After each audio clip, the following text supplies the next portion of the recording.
New tonight, 22 investigates uncovering new details about what happened in the weeks before former Ducomb Center director Sharon McBride met face-to-face with St. Joe County commissioners about alarming allegations of overtime abuse and other issues at the facility, and her firing just days later.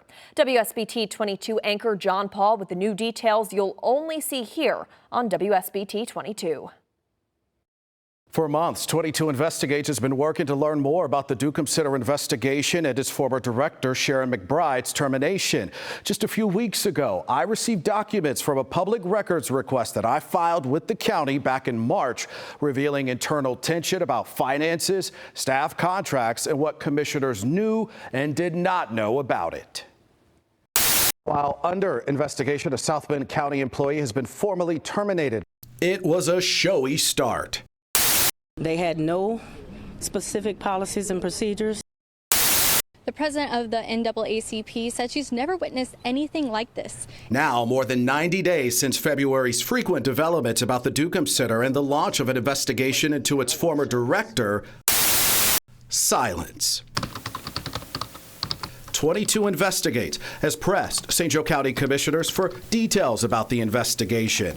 I emailed all three commissioners, their attorneys, and advisors asking whether the investigation is over. Only Derek Dieter responded, cannot comment on an ongoing investigation. In February, commissioners promised to keep the public informed of significant developments when they announced the launch of a thorough investigation against former Ducomb Center director Sharon McBride in response to concerning allegations brought to their attention about staffing issues, overtime abuse, improper credit card use in financial transactions, training issues, failing to follow county policies, chain of command, and the workers' compensation policy.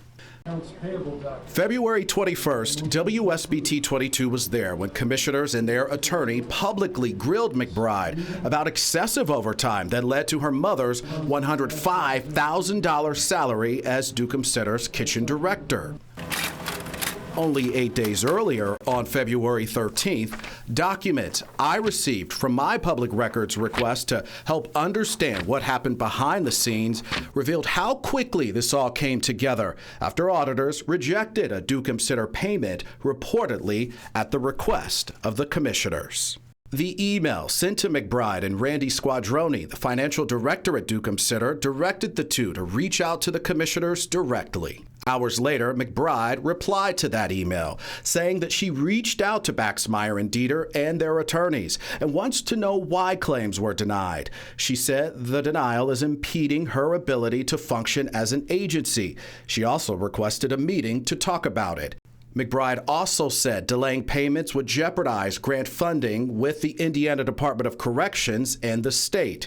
At the end of the email, she wrote, I have been trying to schedule a meeting with you for almost a year to no avail. In a follow-up email excluding McBride and Squadroni, the auditor wrote that she would not respond because she knows the Board of Commissioners is planning to meet with Sharon.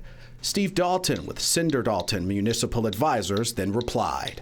Our copy of the email doesn't show who specifically it was sent to, but it does outline the county government's strategy in confronting McBride during a February meeting in front of commissioners. Dalton suggested Commissioner Baxmeyer talk with two judges so they are aware of legitimate concerns and don't think it's just a foray into politics. Dalton also shared from the auditor's office that there are claims owed and many of the claims are past due, adding it's something which appears to be a common occurrence for this department. Not sure how that will all play out. I will assume substantial political pressure will be fomented for that meeting. And here's what McBride, joined by her supporters, shared after that meeting. And yet they were adamant to have this public shaming and to try to slander my name. I emailed and called McBride's attorney for comment. Hi there, this is John Paul from WSBT 22. I wasn't able to get answers to my questions about some of the allegations brought up in the emails about the Ducomb Center's finances or the commissioner's investigation. Through email, McBride's attorney, Jim Masters, said Sharon McBride and I will not comment on a pending legal action. 22 Investigates also wanted answers about Squadroni's contract and employment. A February 13th email from attorney Peter Agostino recommended a contract McBride reportedly had Squadroni sign 2 weeks earlier, changing his status from county employee to independent contractor, be voided, reverting to an exempt employee of the county. Dalton agreed with the attorney's recommendation in his reply. Obviously, she cannot sign on behalf of the county, he said.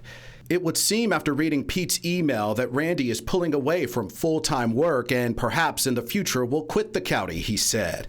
I'm sure if you're being asked to use your own personal credit card to pay for expenses and you know that there are substantial questions about the processes of Ducomb, you might like to move on. We requested any and all communications, including emails and texts from commissioners about their conversations and strategies about Sharon McBride and the Ducomb Center. Because the investigation is not over, we are still waiting to get access to those public records. When that happens, we'll let you know. For 22 Investigates, I'm John Paul, WSBT 22 News.